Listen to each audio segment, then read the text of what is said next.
we'll get a little bit more into that a little bit later. Isaiah 54, that's the foundation verse for the 7 core values. And you can turn that chapter if you like to. We're going to go maybe not read a lot of verses, but you can read along with me about the story I'm telling out of Isaiah 54. Because it explicitly and very strongly conveys the message that God is love. John came along, the apostle of love came along and said, God is love. Not that God just does love, but God himself. The very essence and being of God is love. The word love is so misconstrued and taken out of context and misused and abused in our society till it just is not funny at all.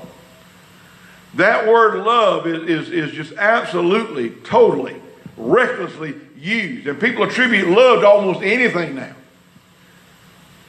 Now the Bible speaks of 3 different types of love, at least, well maybe more than that, but I know 3 different types of love that it speaks of.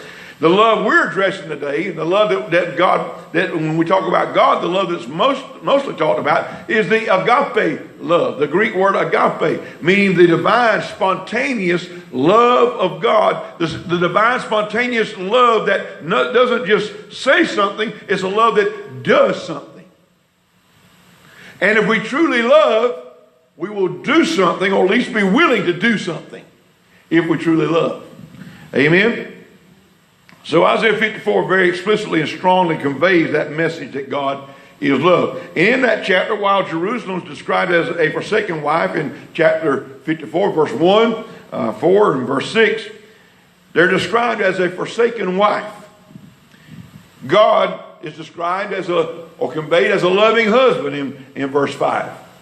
God, the word said that he was at one point married to Israel. And so, because God loved them so. And, some people have, the question of divorce comes up a lot in the church nowadays, as it always has in times past. And, I'm not being flippant when I say it, but I tell people some people who have real issues with divorce and don't understand and realize sometimes there is a biblical reason for divorce. There is a scriptural reason for divorce. And it's unfortunate divorce takes place, but it does. And sometimes there are biblical reasons that it took place, or biblical reasons why it's permissible and allowable. But I've said to some people who are just so hard on people who, you don't know what someone is going through unless you've walked there yourself. It's easy to point fingers at people and say, well, they're guilty of this, they're an old divorcee, they're old adulterer, they're old whatever. It's easy to point fingers at them and say things unless you have walked in those shoes yourself. And I'm not making an excuse for divorce. Don't misunderstand me. I'm not making an excuse for it. Probably in most cases there aren't no excuse for it. But there are biblical reasons for divorce that take place. And I tell people sometimes you need to understand something. God himself is a divorcee. And they look at you with that calf look, at the Newgate look, like, man, why I ain't never heard that? Read the word. God told Israel, I'm giving you a bill of divorcement because of your idolatry, your spiritual adultery. I'm giving you a bill of divorcement. Yes, God will give, if we continue in our idolatrous ways and our heathen ways and things, God will give the United States of America a bill of divorcement. Probably already has. Now, I'm not here to talk about divorce. That just kind of came up along the way, talking about Isaiah 54. Because God is described as a husband to Israel. And so, though Jerusalem was forsaken for a brief moment in that chapter, you read around verse 7 and 8, because Israel had turned away from God. And they had backslidden, and they had gone back on God. And so God declared to them, I'm going to call her back. I love you, I'm going to call you back. See, God, even though there's times that he has to break fellowship with us, actually we're the ones that break fellowship. God does it, we do, because we're not keeping covenant. And so God says, I still love you, I'm going to woo you back, I'm going to call you back, and I'm going to, if you will allow me, we're going to fix this thing. And so God declared that he would call her back and love her with an everlasting love. And he uses an interesting Hebrew word in verse 8. He says he's going to love her with an everlasting kindness. That Greek, or not Greek, but Hebrew word in there is hesed. H-E-S-E-D. Hesed is the Greek word. Or I keep saying Greek. Hebrew word in there. It's a great word in the Hebrew. It really is. It encompasses the ideas of goodness and kindness and faithfulness. All that's encompassed in there, and there's even more.